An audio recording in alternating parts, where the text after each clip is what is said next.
ಛಲವಾದಿ ನಾರಾಯಣಸ್ವಾಮಿ ಅವರೇ, ಸಿದ್ದರಾಮಯ್ಯವರು ಒಂದೇ ಕಲ್ಲಿಗೆ ಎರಡಕ್ಕೆ ಹೊಡೆದ್ರು ಅಂತ ಅನಿಸ್ಲಿಲ್ವಾ? ಚಾಮರಾಜನಗರ ಮತ್ತು ಮೈಸೂರು ಭಾಗಗಳ ಮೇಲೆ, ಎರಡೂ ಕ್ಷೇತ್ರಗಳ ಮೇಲೆ ಒಂದಿಷ್ಟಾದ್ರೂ ಪ್ರಭಾವ ಬೇರೆ ಬೀರ್ತಾರೆ ಶ್ರೀನಿವಾಸ್ ಪ್ರಸಾದ್. ನಾನು ಮೊದಲನೇ ಹೇಳಿದೆ, ಶ್ರೀನಿವಾಸ್ ಪ್ರಸಾದ್ ಅವ್ರದ್ದು ಪ್ರಭಾವ ಇದ್ದೇ ಇದೆ, ಒಂದೇ ಅಲ್ಲ. ಮೈಸೂರಲ್ಲೂ ಇದೆ, ಮಂಡ್ಯದಲ್ಲೂ ಇದೆ, ಚಾಮರಾಜನಗರದಲ್ಲೂ ಇದೆ. ನಾನು ಆಕ್ಚುಲಿ ಮೈಸೂರು ಚಾಮರಾಜನಗರದಲ್ಲಿ ಹೆಚ್ಚಿನ ಪ್ರಭಾವ ಇದೆ, ಇಲ್ಲ ಅಂತ ನಾನು ಹೇಳೋದಿಲ್ಲ. ಅದಕ್ಕೆ ನಾನು ಮೊದಲೇ ಹೇಳಿದೆ, ಅವರು 2006ರಲ್ಲಿ ಕಾಂಗ್ರೆಸ್ ಬರ್ದಿದ್ದಿದ್ರೆ ಸಿದ್ದರಾಮಯ್ಯ ಅವತ್ತೇ ಮಂಗಾಮಯ್ಯ. ಅದರಿಂದ ಅವ್ರು ಬಂದಿದ್ದಕ್ಕೆ ಅವ್ರು ಉಳ್ಕೊಂಡ್ರು ಅವತ್ತು. ಓಕೆ,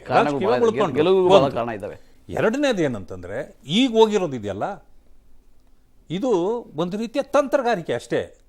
ಅವ್ರ ಆರೋಗ್ಯ ವಿಚಾರಿಸಕ್ಕೆ ಹೋಗಿದ್ರು. ಅವ್ರು ಎಷ್ಟು ಸಾರಿ ಆರೋಗ್ಯ ಕೆಡಿಸ್ಕೊಂಡಿದ್ರು ಈ 7 ವರ್ಷದಲ್ಲಿ?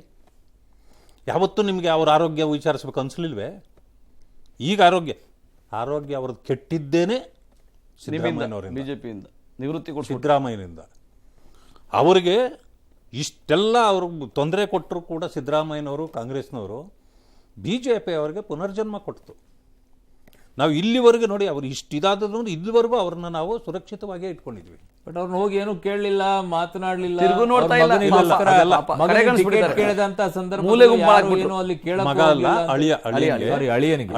ಇರ್ಲಿ ಚಿಂತೆ ಇಲ್ಲ. ನೋಡಿ, ಯಾರಿಗೆ ಕೊಟ್ರೆ ಪಕ್ಷಕ್ಕೆ ಒಳ್ಳೇದಾಗತ್ತೆ ಅನ್ನೋದ್ರ ಬಗ್ಗೆ ತೀರ್ಮಾನ ಮಾಡಿನೇ ಕೊಟ್ಟಿರೋದು. ಆಮೇಲೆ ಅವರು ವಿಶ್ವಾಸಕ್ಕೆ ತೆಗೆದುಕೊಳ್ಳಿ ವಿಫಲರಾದ್ರೆ ಇಲ್ಲ, ಅವ್ರಿಗೆಲ್ಲ ಗೊತ್ತಿದೆ ಬಿಡಿ, ಅವ್ರಿಗೆಲ್ಲ ಗೊತ್ತಿದೆ. ಅವ್ರೇನು ನನ್ನನ್ನು ಕೇಳಿದೆ ಟಿಕೆಟ್ ಕೊಟ್ರು ಅಂತ ಎಲ್ಲಿ ಹೇಳಿಲ್ಲ ಅವರು. ಒಂದು ಸಮಯ ಅವರು ಇನ್ನೊಬ್ಬ ಅಳಿಯ ಟಿಕೆಟ್ ಅವ್ರಿಗೆ ಆಗಲಿಲ್ಲ, ಕೇಳಿದ್ರು ಅವರು, ಡಾಕ್ಟರ್ ಮೋಹನ್ ಅಂತ. ಆಗಲಿಲ್ಲ ಅಂದ ತಕ್ಷಣವೇ ಆಗಲೇ ಅವರು ಸಿದ್ದರಾಮಯ್ಯನವ್ರ ಮನೆ ಹತ್ರ ಕಾಣಿಸ್ಕೊಂಡ್ರು. ಇಮಿಡಿಯೇಟ್ಲಿ ಅವ್ರನ್ನ ಕರ್ಸ್ಕೊಂಡು, ಏನು ಇದೆಲ್ಲ ಮಾಡ್ತಾ ಇದ್ದೀಯ ನೀನು ಅಂತೇಳಿ ಅವ್ರಿಗೆ ತಾಕೀತು ಮಾಡಿದ್ದು ಪ್ರಸಾದ್ ಅವರು. ನಮಗೆ ಪಕ್ಷ ಏನು ನಮಗೆ ಅನ್ಯಾಯ ಮಾಡಿಲ್ಲ, ನಮಗೆಲ್ಲ ಕೊಟ್ಟಿದೆ. ಒಬ್ಬ ಅಳಿಯನಿಗೆ MLA ಟಿಕೆಟು ಕೊಟ್ಟಿತ್ತು. ಅದಕ್ಕೆ ಮುಂಚೆ ಅವ್ರು MLA ಇದ್ದರು, ಮೊನ್ನೆ ಸೋತಿದ್ದಾರೆ. ಸೋಲು ಗೆಲುವು ಸಹಜ, ಮತ್ತೆ ಮುಂದಿನ ಚುನಾವಣೆಗಳು ಬರ್ತಾವೆ, ಅದರಲ್ಲಿ ಅವಕಾಶ ಅವ್ರಿಗೂ ಸಿಗ್ತದೆ. ಆದರೆ ನಿವೃತ್ತಿ ಯಾವತ್ತೂ ಆಗ್ತೀನಿ ಅಂತ ಹೇಳಿದರು ಪ್ರಸಾದ್ ಅವರು. MP ಎಲೆಕ್ಷನ್ಗೆ ನಾವೇ ನೀವು ಬೇಕು, ನಮಗೆ ನಿಮ್ಮ ಅವಶ್ಯಕತೆ ಇದೆ ಅಂತೇಳಿನೇ ಕೊಟ್ಟು ನಾವು ಇದು ಮಾಡಿ. ಒಂಚೂರಾದ್ರೂ ನಿಮ್ಗೆ ವೈಬ್ರೇಷನ್ ಶುರು ಆಗಿದೆ ಈಗ ಸಿದ್ದರಾಮಯ್ಯನವರು ಶ್ರೀನಿವಾಸ್ ಪ್ರಸಾದ್ ಅವ್ರನ್ನ ಭೇಟಿ ಆಗಿದ್ದು.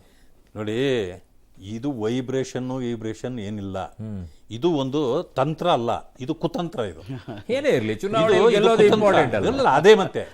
ಈಗ ಅದಕ್ಕೆ ನಾನು ಹೇಳಿದ್ದು, 28ರ ಬಗ್ಗೆ ತಲೆ ಕೆಡಿಸ್ಕೊಂಡಿಲ್ಲ ಅವರು. ಓನ್ಲಿ ಚಾಮರಾಜನಗರ ಏನಾದರೂ ಮಾಡಿ ಗೆದ್ಬಿಡ್ಬೋದು. ಅಲ್ಲಿ ಹೆಂಗೆ ಮರಳು ಮಾಫಿಯಾಗಿ ಟಿಕೆಟ್ ಕೊಟ್ಬಿಟ್ಟು ನೀವು ಅದನ್ನು ಹೆಂಗೆ ಗೆಲ್ಸ್ಬಿಡಕ್ಕಾಗತ್ತೆ ನೀವು? ಆಮೇಲೆ ಏನು ಹೋಗಿ ಅಲ್ಲೇ ಕುಳಿತು ಬಿಟ್ಟಿದ್ದಾರೆ ರೆಸಾರ್ಟ್ಗಳಲ್ಲಿ ರೂಮ್ ಮಾಡ್ಕೊಂಡು ಮುಖ್ಯಮಂತ್ರಿಗಳು. ಯಾರೊಬ್ಬನ ಬರ್ತಾನೆ ಎತ್ತಾಕೊಳ್ಳೋದು ಒಳಗಡೆಗೆ. ಮಾತೆತ್ತಿದ್ರೆ ಆಪರೇಷನ್ ಕಮಲ ಅಂತ ಯಾವ ಕಮಲ ಮಾಡ್ತಾರೋದು ನೀವು ಈಗ ಅಲ್ಲಿ? ಏನ್ ಕಮಲ? ದಿನಾನು ಒಬ್ಬೊಬ್ಬರನ್ನ ಎತ್ತಿ ಒಳಗೆ ಹಾಕೊಳ್ಳೋದು. ಬರ್ತಾ ಇದ್ದಾರೆ ಬಿಜೆಪಿ ಬಿಟ್ಟು ಬರ್ತಾ ಇದ್ದಾರೆ. ಇನ್ನೊಂದು ಹೇಳ್ತೀನಿ ನಾನು ನಿಮ್ಗೆ, ಏನು ಗ್ರಾಮ ಪಂಚಾಯತಿ, ಜಿಲ್ಲಾ ಪಂಚಾಯತಿ, ತಾಲೂಕ್ ಪಂಚಾಯತಿ ಎಲ್ಲಾ ಮೆಂಬರ್ಗಳು ಬಿಟ್ಟು ಬರ್ತಾ ಇದ್ದಾರೆ. ಬಿಜೆಪಿ ಮೈತ್ರಿ ಹೋಗ್ತಾ ಇಲ್ಲ. ಜನ ಹಾಕಿ ತಗೋತಾ ಇರೋದು ಗಾಳ. ಹೌದು, ಅಲ್ಲ ನಿಮ್ಮವ್ರು ಹಂಗ ಕಾಯ್ತಾ ಇದಾರೆ ಗಾಳ ಹಾಕಿ ತಗೊಂತೀವಿ ಹೋಗ್ತಾ ಇದಾರಲ್ಲ, ಅದಕ್ಕೆ ಭೀತಿ, ಭಯ, ಸೋಲು ಭಯ ಹಿಂಗ ಅಂತಾರೆ. ಇದು ಆಪರೇಷನ್ ಅಸ್ತ ಅಲ್ವಾ? ಯಾರಿಗೂ ನೋಡಿ ಆಪರೇಷನ್ ಮುಂಚೆ ಈ ಮೈತ್ರಿಯನ್ನ ಜನ ಒಪ್ತಾ ಇಲ್ಲ. ಈ ಮೈತ್ರಿ ಜನ ಒಪ್ತಾ ಇಲ್ಲ. ನಾವು ನಾಚಿಕೆ ಆಗಬೇಕು. ಒಬ್ಬ ಮುಖ್ಯಮಂತ್ರಿ 28 ಕ್ಷೇತ್ರಗಳಲ್ಲಿ ಸಣ್ಣ ಎಲ್ಲಾ ತರದ ಕಾರ್ಯಕರ್ತರು ದಿನ ಸೇರ್ತಾ ಇದ್ದಾರೆ. ಸೇರ್ತಾ ಇರ್ತಾರೆ ಅಂದ್ರೆ ಅದು ಆಪರೇಷನ್ ಅಲ್ವಾ? ಹೆಂಗೆ ಅವರು ಅಲ್ಲಿ ಬೇಡ ಅಂತ ನಿಮ್ಮ ಸರ್ಕಾರದಿಂದ ಅಸಮಾಧಾನಗೊಂಡೇ ಅವರು ಪಾರ್ಟಿಗೆ ಸೇರ್ಕೊಂಡಿರೋರು ಇದ್ರು. ಅದು ನೀವು ಆಪರೇಷನ್ ಅಂತ ಕರೆದ್ರಿ. ಈಗ ಪಾಪ ಬರ್ತಾ ಇರುವಂತವ್ರು ಬರ್ತಾ ಇದ್ದಾರೆ ಅಂತ. ಗೆದ್ದಂತ ಶಾಸಕರನ್ನ ರಾಜೀನಾಮೆ ಕೊಡಿಸಿ ಸರ್ಕಾರ ಬೀಳ್ಸಿ ತಮಗ್ ಸೇರ್ಸ್ಕೊಂಡು ಮಂತ್ರಿ ಮಾಡಿ ಚುನಾವಣೆಗೆ ಹೋಗೋದಲ್ಲ, ಅದು ಆಪರೇಷನ್ ಅಂತ ನೀವ್ ಹೆಂಗ್ ಕರೆದ್ರಿ? ಅದಕ್ಕೆ ಈಗ ಕರಿತಾ ಇರುವಂತದ್ದು ಆಪರೇಷನ್ ಅಲ್ವಾ? ಅಲ್ಲ, ಈಗ ನೀವು ಕರಿತಾ ಇರೋದು ಆಪರೇಷನ್ ಅಲ್ವಾ? ಕರಿತಾ ಇಲ್ಲ, ಪಕ್ಷಾಂತರ. DK ಶಿವಕುಮಾರ್ ಅವರೇ ಬಹಿರಂಗವಾಗಿ ಹೇಳ್ತಾರಲ್ಲ, ಬನ್ನಿ JDS ನ ಕಾರ್ಯಕರ್ತರು ನಾನಿದ್ದೀನಿ, ಬನ್ನಿ JDS ನ ಕಾರ್ಯಕರ್ತರು ನಾನಿದ್ದೀನಿ. ನಾಯಕತ್ವ ಇಲ್ಲ ಈಗ, ಅದಕ್ಕೋಸ್ಕರ ಅವ್ರಿಗೂ ಜನಗಳಿಗೂ ಬೇಕಾಗಿದೆ. ಆಪರೇಷನ್ ಅಲ್ಲ,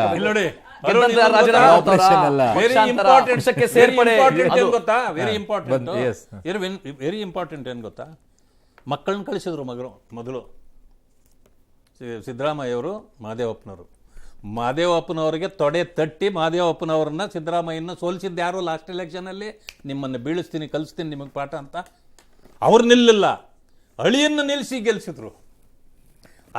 ಅದಾದ ಮೇಲೆ ಮಕ್ಕಳ ಇಬ್ಬರನ್ನ ಹೋಗಿ ಪ್ರಸಾದ್ ಅವ್ರನ್ನ ಭೇಟಿ ಮಾಡ್ರಿ, ಏನು ಹೇಳ್ತಾರೋ ನೋಡೋಣ, ಅವ್ರೇನಾದರೂ ಅದೇ ಇದರಲ್ಲಿದ್ದರೆ ನಮ್ಮ ಮೇಲೆ ಕೋಪದಲ್ಲಿದ್ದರೆ ನಾವು ತಟಸ್ತಾ ಇರೋಣ, ಇಲ್ಲ ಅಂತಂದರೆ ನೋಡ್ಕೊಂಬನ್ನಿ.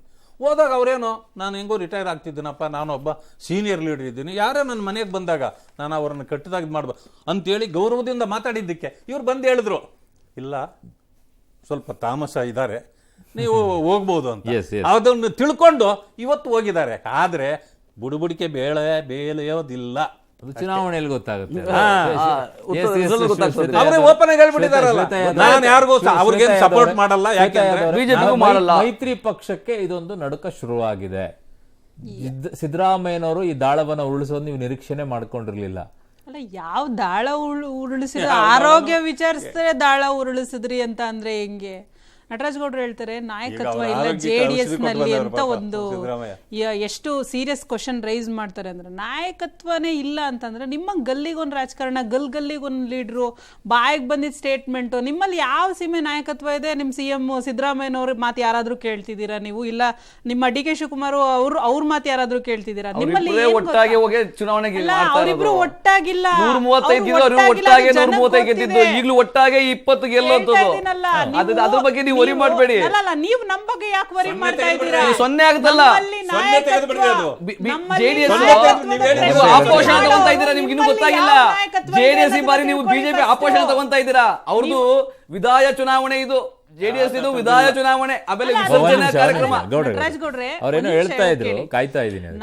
ನಾನು ಹೇಳೋ ಪ್ರಕಾರ ನೀವ್ ಹೇಳ್ತಾ ಇದ್ದೀರಾ JDS ನ ನಾಯಕತ್ವ ಎಲ್ಲ ವಿಧಾಯ ಚುನಾವಣೆ ಅಂತ ನೀವು ಹೇಳ್ತಾ ಇದ್ದೀರಾ. ಆಪೋಷಣ ತಗೋತದೆ. ಒಂದ್ ಸೆಕೆಂಡ್, ಬಿಜೆಪಿ ಅವ್ರು ತಗೋತಾರೋ ಇಲ್ಲ ಮತ್ತೊಬ್ರು ತಗೋತಾರೋ ಅದನ್ನ ನಾವ್ ಯೋಚನೆ ಮಾಡ್ಬೇಕು. ನೀವ್ ಯಾಕೆ ಇಷ್ಟೊಂಥರ ನಿಮ್ಮ ಬುಡಕ್ ಯಾಕೆ ಬೆಂಕಿ ಬಿದ್ದಿದೆ?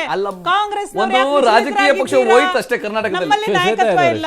ಒಂದ್ ಸೆಕೆಂಡ್, ನಾಯಕತ್ವ ಇಲ್ಲ ಅಂತ ಅದನ್ನ ಜನ ಡಿಸೈಡ್ ಮಾಡ್ತಾರೆ. ನಿಮ್ಗೆ ಯಾಕೆ ಅದ್ರ ಉಸಾಬ್ರಿ ಏನಕ್ಕೆ ನಿಮಗೆ?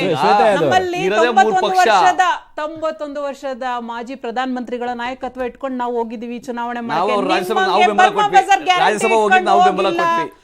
ಕೋಟಿ ದುಡ್ಡು, ಸೀರೆ, ಕುಕ್ಕರ್ ಹಂಚ್ಕೊಂಡು ನಾವು ಎಲೆಕ್ಷನ್ ಹೋಗಿಲ್ಲ. ನಾವು ಒಳ್ಳೆ ನಾಯಕತ್ವ ಇಟ್ಕೊಂಡು ಹೋಗಿದ್ದೀವಿ. ನೀವು ಅವಾಗಲೇ ಹೇಳ್ತಾ ಇದ್ರು ಒಂದು ಮಾತನ್ನ, ಅದ್ ಯಾವ ಗಾಳ ಹೋಗಿ ಆರೋಗ್ಯ ವಿಚಾರಿಸಿದ್ರು ಅಲ್ವಾ? ಅದ್ ಗಾಳ ಅಲ್ವಲ್ಲ.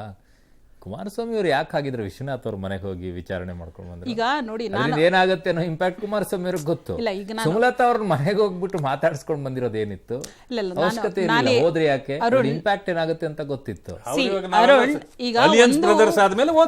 ನಾನು ನಿಮ್ಗೆ ಸ್ಟಾರ್ಟಿಂಗ್ ನಲ್ಲೇ ಅದು ಗಾಳ ಅನ್ನೋದಾದ್ರೆ ಇದು ಗಾಳನೇ. ಸ್ಟಾರ್ಟಿಂಗ್ ನಲ್ಲೇ ಹೇಳ್ಬಿಟ್ಟೆ, ರಾಜಕೀಯದಲ್ಲಿ ಯಾರು ಯಾರಿಗೂ ರಾಜಕೀಯ ಶಬ್ದಗಳಲ್ಲೇ ಹೇಳೋದಾದ್ರೆ, ನಿಮ್ಮ ರಾಜಕೀಯ ಶಬ್ದಗಳಲ್ಲೇ ಹೇಳೋದಾದ್ರೆ ವಿಶ್ವಾಸಕ್ಕೆ ತೆಗೆದುಕೊಳ್ಳುವುದು. ಶ್ರೀನಿವಾಸ್ ಪ್ರಸಾದ್ ಅವ್ರನ್ನ ವಿಶ್ವಾಸಕ್ಕೆ ತೆಗೆದುಕೊಂಡ್ರು.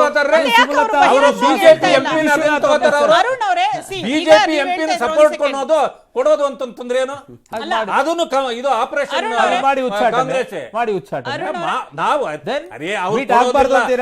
ರಾಜಕೀಯದಲ್ಲಿ ಪ್ರಯತ್ನ.